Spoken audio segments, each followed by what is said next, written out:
Hi there, it's Amy Ahlers, the Wake Up Call Coach, and happy Wake Up Call Wednesday. So today I want to talk to you about, are you ready for it? Desire, desire. Okay, I know I'm a nut, what can I say? Okay, so here's the thing. I was talking with a client the other day, and we were talking about the potential of her starting a new career.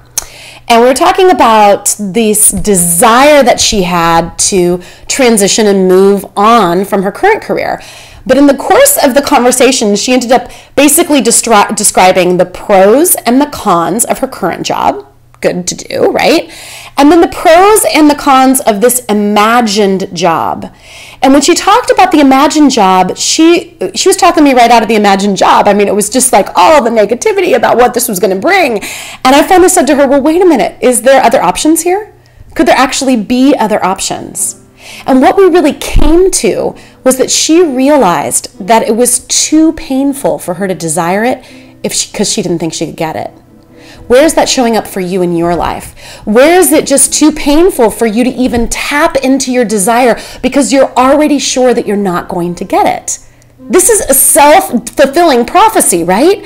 It's like our inner mean girls, our inner critics are there saying, there's nothing to see here, there's no desire here, because it's just too painful to want something deeply and truly and not be able to have it. So often when we draw things into our life, when we magnetize, when we manifest into our lives, we have to have our desire match our beliefs.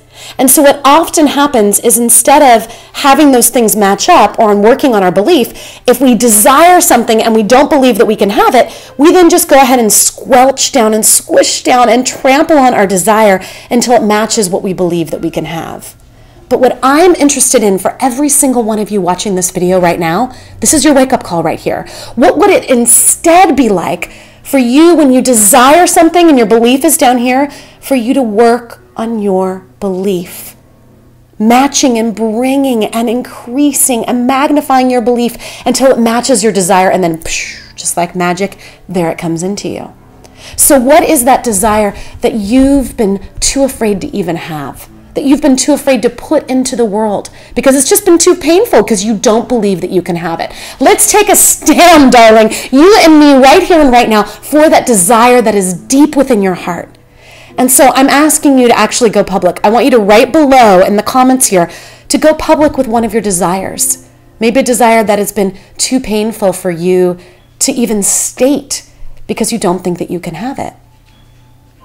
Or maybe it's something that you have stated and it hasn't come true yet because you haven't been able to match that belief. And so I remind you that if you're working on increasing your belief, you've got to locate those big fat lies. What are those big fat lies that you have been believing, that you've convinced yourself are the truth? Maybe it's I'm too fat, I'm too old, I'm too this, I'm too that. Or maybe it's that I'm not worthy or I'm not enough. Or maybe it's that you feel like you're unlovable or you're being greedy. What are those big fat lies that are getting in the way of you matching that belief up with your desire so that you can have what you want?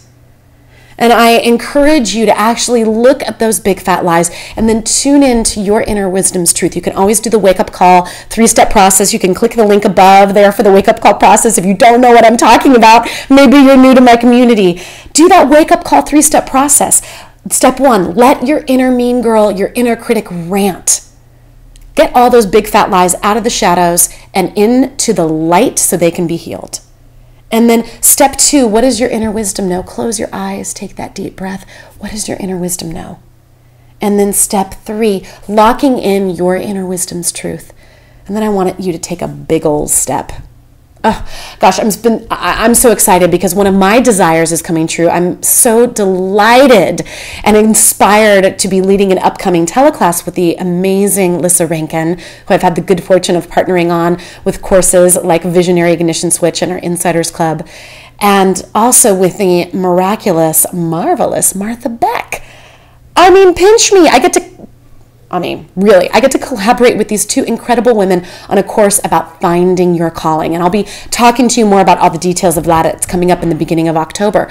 But I've been on calls with these inspiring women, and it has been so exciting and delighting to be able to talk about our desires and to talk about how we can call forth that belief inside our students and inside our audience and inside our friends and inside ourselves. Oh my goodness, so many more good things to say about that. Okay, so for today, I want you to go ahead and post that desire below and tell me one way that you are going to ditch, a big fat lie that you are going to ditch to get out of the way of your belief, because you deserve to be happy. Let me say that again. You deserve to be happy. I believe in you. It's Amy Ahlers, the Wake Up Call Coach, signing off until next time. Bye-bye.